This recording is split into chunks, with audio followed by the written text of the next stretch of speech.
नमस्कार विद्यार्थियों, मैं विकास जैन, सहायक आचार्य, राजकीय विधि महाविद्यालय कोटा।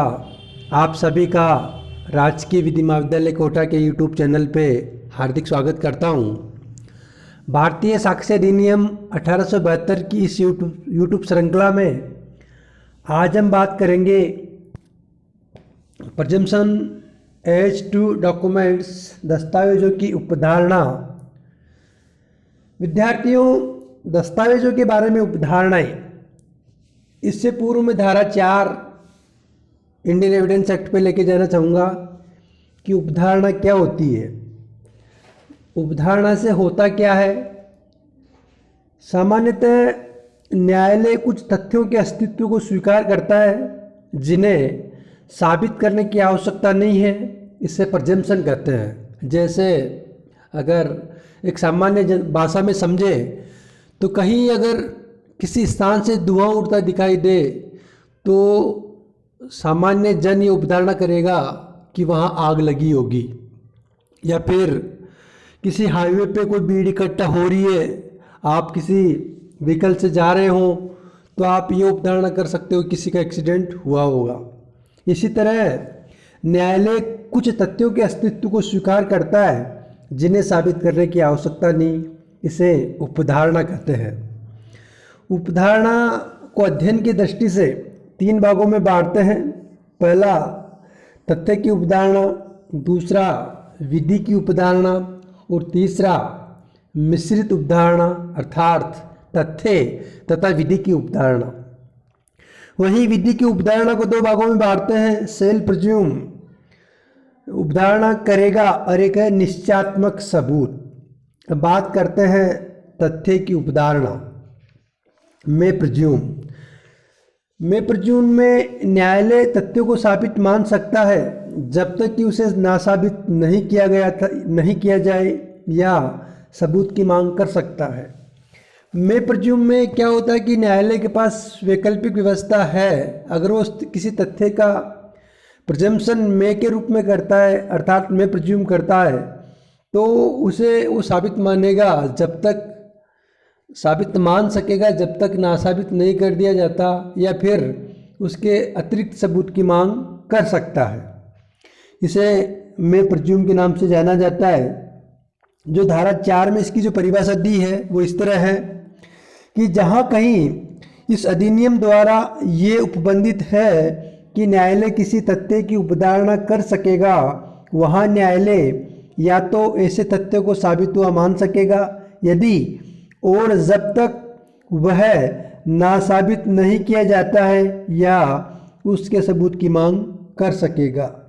इसके संबंध में प्रिज्यूम के संबंध में भारतीय साक्ष्य अधिनियम में कुछ धाराएं हैं और इस उपधारणा को तथ्य की उपधारणा भी कहा जाता है। इसे लैटिन में प्रिजम्प्टियो होमिनिस भी कहते हैं। ये उपधारणाएं केवल तार्किक निष्कर्ष है जो किन्हीं तथ्यों के साबित होने पर निकाले जाते हैं।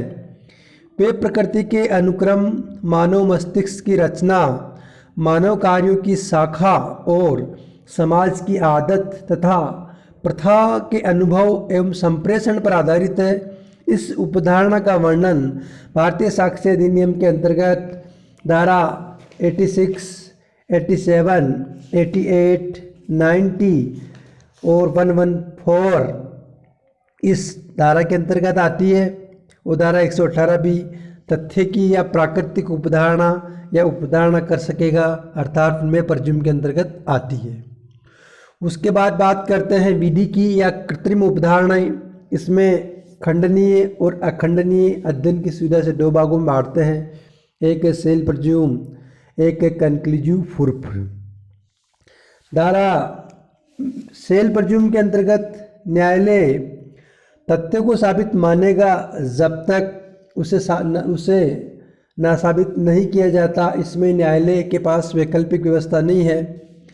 इसमें जो सेल प्रिज्यूम की परिभाषा दी है धारा 4 में वो इस तरह है कि जहाँ कहीं इस अधिनियम द्वारा ये निर्दिष्ट है कि न्यायालय किसी तथ्य की उपधारणा करेगा, वहाँ न्यायालय ऐसे तथ्य को साबित मानेगा यदि और जब तक यह नासाबित नहीं किया जाता।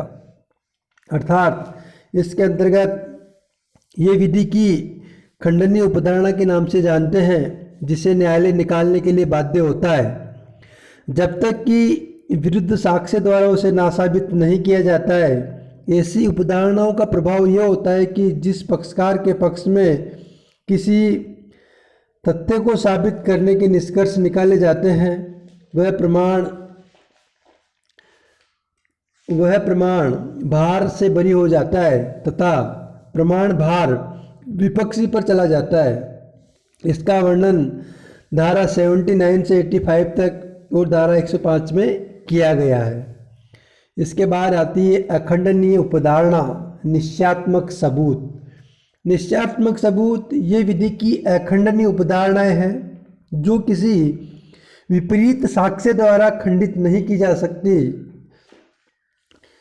इस धारा 4 में निश्चयात्मक सबूत की जो परिभाषा जिस तरह परिभाषित किया है वो इस तरह है कि जहाँ की इस अधिनियम द्वारा एक तथ्य किसी अन्य तथ्य का निश्चयात्मक सबूत घोषित किया गया है, वहाँ न्यायालय उस एक तथ्य के साबित हो जाने पर उस अन्य को साबित मानेगा और उसे नासाबित करने के प्रयोजन के लिए साक्ष्य देने की अनुज्ञा नहीं देगा। इसके अंतर्गत धारा 41, धारा 82, धारा 112, धारा 113, धारा 115, धारा 116 और धारा 117 के अंतर्गत निश्चयात्मक सबूत के बारे में कहा गया है। थोड़ा सा इसके अंतर्गत अपन तीसरी जो प्रकार है वह मिश्रित उपधारणा, अर्थात तथ्य और विधि की उपधारणा, जो कि भारतीय साक्ष्य अधिनियम में भारत में काम में नहीं आती। थोड़ा इसका अंतर देख लेते हैं कि तथ्य की उपधारणा और विधि की उपधारणा में क्या अंतर है। तथ्य की उपधारणा मानवीय सहव्यवहारों तथा अनुबंधों पर आधारित है, जबकि विधि की उपधारणा विधि अधिनियमों पर आधारित है। तथ्य की उपधारणा न्यायालय का विवेकाधिकार है कि उपधारणा कर सकेगा, जबकि विधि की उपधारणा में न्यायालय को उपधारणा करनी ही होगी। तथ्य की उपधारणा एक प्रकार की होती है तथा एक खंडनीय प्रकृति होती है, जबकि विधि की उपधारणा दो प्रकार की होती है, खंडनीय और अखंडनीय, अर्थात सेल्फ प्रेज्यूम और कंक्लूसिव प्रूफ, अर्थात निश्चयात्मक सबूत। अब क्वेश्चन ये उठता है कि क्या कोई निश्चयात्मक सबूत है जिसका खंडन भी किया जा सकता है? तो धारा 112 ये बताती है कि जहाँ पति पत्नी की परस्पर पहुँच नहीं है उस संबंध में निश्चयात्मक सबूत का खंडन भी किया जा सकता है।